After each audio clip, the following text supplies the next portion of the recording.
په سټیج ناست مشرانو، پنډال کې موجود زمانه مشرانو کشرانو ورونو ټول ته سلام کوم. سلام پس د پښتو اتفاق پښتو ادبي ټولنې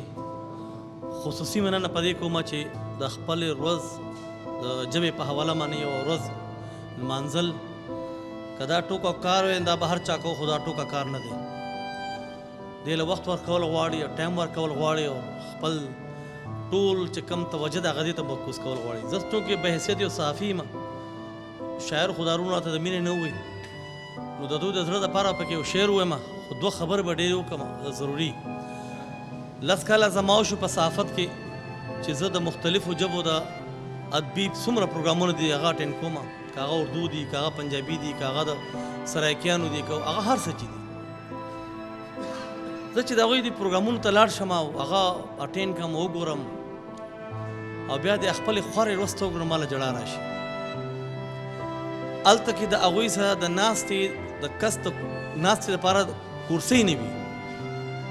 او زمونږ دلته کې کرسۍ چې کوم دي هغه پښتنو د په انتظار دي چې راشي خپل د مور ژبه ونمانځي. موږ مشرانو ډېر تفصیلي خبرې په تعلیم باندې مو کړې، په ثقافت باندې مو کړې، خو زه به دوه مهمې خبرې ګرځم. هغه دا که موږ چېرته اوس هم دې ته ګورو چې په فلا ملک کې هغوی د خپله ژبه کوم ځای ته ورسېده، د فلا ملک ژبه کوم ځای ته ورسېده، نو ما ته ښکاري موږ به همدقسې اویا کاله نور پراته یو. د زه چې څه ګورم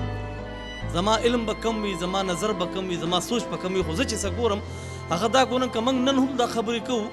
چې د چین او د فرانس او د دې ټولو خبرې ګورو، بیا به موږ اویا کاله دغسې پراته یو. موږ له دا سوچ پکار دی په دې اویا کاله کې که موږ د دې ژبې خدمت کړې ده زموږ ژبه شاته ولې پرته ده. موږ خپل هغه بنیادي شیزونه راوچت کړو چې د هغې د نقصان د کبله نه پښتون موږ خپل پښتون نور په دې خبره قایله نه کړو چې هغه دا روز ونمانځي راشي موږ سکیني. په هر سیاسي پارټۍ کې پښتانه دي، یو پارټي په پاکستان کې نشي چې پښتانه پکې نه وي، او په دومره شمېره کې دي چې ته سوچ هم نشي کولی. لیکن د افسوس خبره دا ده چې د ژبې خبره شو نو صرف یو شاعر دا د هغه د مور ژبه ده یا د یو ادیب د مور ژبه ده، د هغه کسانو د غړې غړې چې هغه غریبانان د خپلې بچو د خولې نوړۍ شوکوي او تا له کتاب چاپ کوي او تا ته ږدي، تا دا ژبه هم هغو ته پرېښوه، نو چې هغه غریب دومره خوار او زار دی غریب به دا ژبه په دې اوږو په دې ناتمام اوږو به څنګه وړي. په کار خدا ده چې په هرې پارټۍ کې پښتانه شته، هغه د خپلې پارټو د دې ډلو مشرانو چارواکو سره په خپله خبرو کې چې وروره 15 کاله او یا کاله یا 20 کاله موږ ستا د دې جنډې دپاره چغې وهو هر څه کوو، یو ورځ زموږ د پښتو دپاره لغونه خرچه وکړه زموږ په دې کالونۍ کې، په دې یوسي کې، په دې ضلع کې یو پروګرام موږ ته کېده چې موږ صرف خپل د پښتانه رونه خبرو چې زموږ ژبه څه ده. بس نن که موږ کم یو که نه موږ د ناخبرۍ نه کم یو، یو خو بېوسه یو چې په داسې ښار کې آباد یو چې دلته صرف موږ مزدور کار یو، او که په موږ کې یو کس خدای شتمن کړی نو هغه د خدای د رضا دپاره شاته نه ګوري، د هغه منزل بیا بل ځي. دویم د تعلیم خبره کوو نو شعر افریدي به زما دا خبره زیاته د دوی ته په زړه ولګي. د نن نه 15 کاله که 6 کاله مخکې دا خبره ما ریس کړې وه چې زموږ په یونیورسټو کې په ډبل ایډرس باندې وړو ته د ایډمیشن مسلې پیدا کېږي.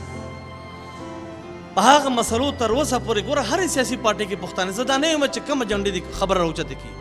پیپلز پارټي دې راوچته کړي، د کاپرانو یو پارټي دې راوچته کړي، خو په هغې کې پښتانه خو شته که نه، او په ښه پوسټونو باندې دي، لکه داسې نه چې صرف کارکون دی، د ضلعي په سطح باندې پکې صدور هم موجود دي. هغه معامله جوړېده راله تر دې حده پورې چې زموږ ډومیسایل د PRC مسله جوړه شو. دا ولې غږ پې پورته نه شو، زور پې جوړ نه شو. موږ به خپل قرارداد ته زور څنګه ورکو چې موږ په شمار 6 تنه ولاړ یو او د 6 لاکو خلکو دعوه کوي چې په کراچۍ کې 72 لاک پښتانه دي، ولاړ 72 هم نه،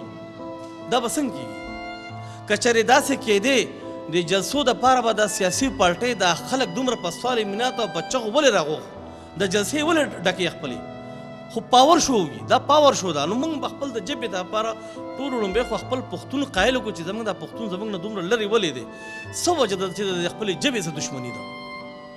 حالانکه د ژبې د هغه لپاره نوم ورکړی، شناخت ورکړی دی، خو بس بدقسمتي به ورته ووایو. او آخر کې به یو شعر ووایم، زیاتې خبرې په دې نه کوم چې دا چا خبره ده، ځینې خبرې ستغې وي، ځینې خوږې وي، دا د خوږو ورځ ده چې نن خوږې خوږې خبرې وکړو او د خپلې ژبې څخه د مینې اظهار وکړو. وی خپله دیره مو تاله واله کړه د خپله لاسه، خپله دیره مو تاله واله کړه د خپله لاسه، په رڼا ورځ مو په ځان تیاره کړه د خپله لاسه. او وی منګه بې علمه بې اتفاقه مونږ ځان دپاره، منګه بې علمه بې اتفاقه مونږ ځان دپاره هره کوڅه بنده کوڅه کړه د خپله لاسه. ډېره مننه.